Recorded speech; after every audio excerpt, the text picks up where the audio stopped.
The biggest issue is that Moses, when he was taking care of Jethro's flocks, now that was his father-in-law, and when he had fled Egypt, he lived in the land of Midian.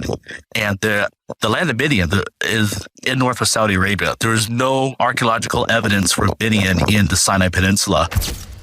In the blistering heat of the Saudi Arabian desert, hidden beneath centuries of sand and silence, something was found. Something that now has scientists, historians, and even religious skeptics scrambling for answers. What was supposed to be a barren and lifeless region has suddenly become the focus of global attention. And the most astonishing part? This groundbreaking discovery wasn't made by religious scholars or believers, but by a group of atheists. They weren't searching for God. They were looking for history. But what they uncovered may have changed everything.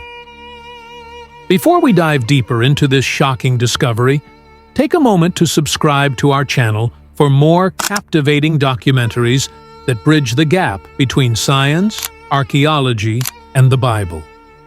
We dig up the past to shed light on the present, and what you're about to hear is one of the most profound stories ever told from the deserts of the Middle East. For centuries, biblical scholars and theologians have debated the true location of Mount Sinai, the very place where Moses is said to have received the Ten Commandments from God. The traditional site, located in Egypt's Sinai Peninsula, has been revered for generations. Tourists climb it. Pilgrims revere it. But archaeologists, many of them have remained unconvinced. And then came a new theory, one that would shift the world's focus eastward into Saudi Arabia. A theory championed by the late American researcher and adventurer Ron Wyatt, who risked imprisonment and ridicule to document what he believed was the real Mount Sinai, Jebel al-Lawz. Ron Wyatt wasn't a mainstream archaeologist. He was a nurse anesthetist by profession, but he had a deep passion for biblical archaeology. And in the late 1980s, he ventured into the forbidden mountains of northwestern Saudi Arabia, guided by biblical clues and ancient maps. What he found stunned him. But back then, his claims were largely dismissed. The evidence wasn't easy to access. The mountain was located in a highly restricted area, and Wyatt's photographs, though compelling, were not enough to convince the wider academic community. Until now. Fast forward to recent years. A group of secular researchers, most of them self-proclaimed atheists, received special permits from the Saudi government to explore regions previously off-limits. Their mission? To document ancient trade routes and tribal movements. They were not interested in validating biblical claims. They were simply following the evidence wherever it led. But what they found has left them speechless. One of the team leaders, a European geologist, stated in an interview, "We came here as scientists, not believers. But the features we are seeing on this mountain match almost exactly with what is described in the book of Exodus. It's unsettling." They documented a mountain with a blackened peak, charred by what appears to be intense heat, though there's no volcanic activity in the area.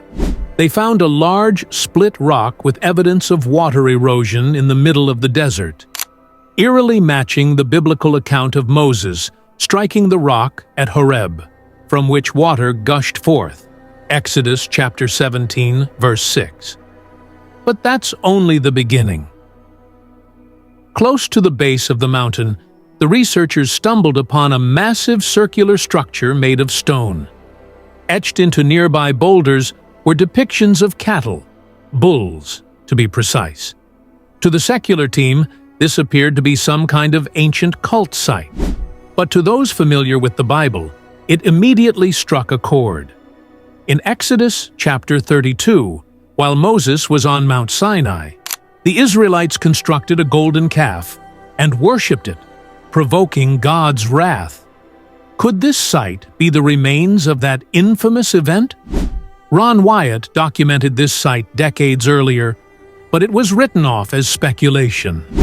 Now, with independent, non-religious researchers confirming its existence and offering high-resolution imaging, carbon dating, and geographical analysis, the story is no longer easy to dismiss. The Saudi government, previously very private about this region, has begun constructing fences and placing surveillance cameras around the area, suggesting that they now realize the site's explosive potential. Another remarkable discovery? The summit of the mountain is literally scorched. Satellite imaging confirms this isn't just discoloration. It's actual burning of the rock. Yet there are no signs of a natural fire, no volcanic residue, and no logical explanation. Exodus chapter 19 verse 18 describes what happened at Sinai. Mount Sinai was covered with smoke, because the Lord descended on it in fire.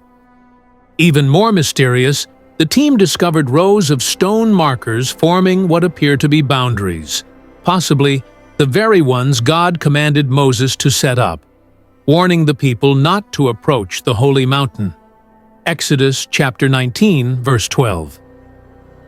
The researchers who made these discoveries weren't looking for the Bible. They weren't trying to validate faith. And yet, their findings seem to echo the ancient texts, almost line by line. Some members of the team have since withdrawn from the public eye, refusing interviews. Others have spoken out, nervously. One of the atheists who first published drone footage of the area later posted this cryptic message online. "Everything we thought we knew is being turned upside down. We went to debunk myths. Now we are the ones who can't sleep at night." This has sent shockwaves through the scientific community. Why are prominent secular researchers now going silent? What are they afraid of? The idea that the real Mount Sinai could be in Saudi Arabia and not Egypt is revolutionary. If this theory is true, it would force a major re-evaluation of biblical geography. It would mean that Exodus was not just allegory, but rooted in real, physical places and events. Biblical apologist Dr. Lennart Müller, a Swedish researcher who also visited the site and supported Ron Wyatt's claims, wrote in his book, "You don't have to believe in the Bible to see that something extraordinary happened here. The rocks, the altars, the inscriptions, they all speak for themselves. But if this site truly is Mount Sinai, why is the world only hearing about it now?" One possible reason is political. For years, Saudi Arabia's conservative policies and Islamic traditions may have made it difficult to promote a site that confirms Jewish, and by extension, Christian, scripture. Another possibility is academic pride. For decades, mainstream scholars placed Mount Sinai in Egypt. A change in location would invalidate decades of research and tourist infrastructure. It's hard to admit you were wrong, especially on a global scale. But as evidence grows, silence becomes harder to maintain. The Bible is not just a spiritual book, it is a historical text. And if the land begins to testify to its truth, even the most skeptical minds must reconsider. Psalm 85, verse 11 says, "Truth shall spring out of the earth, and righteousness shall look down from heaven." That seems to be happening now. Truth is springing out of the Rocky Mountains of Arabia. Stone altars, burned summits, water-worn rocks in the desert, and testimonies, not just from believers, but from atheists. With global attention now turning to Jebel al-Lawz, the pressure is mounting. Will the Saudi government allow more excavations? Will Western universities finally recognize Ron Wyatt's efforts? Will the evidence be protected or hidden again? Don't forget to like, subscribe, and share this video with others who need to see the truth uncovered by the very people who least expected to find it.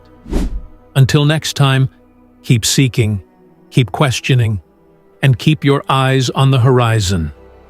Because the past is not dead. It's buried, waiting to be found.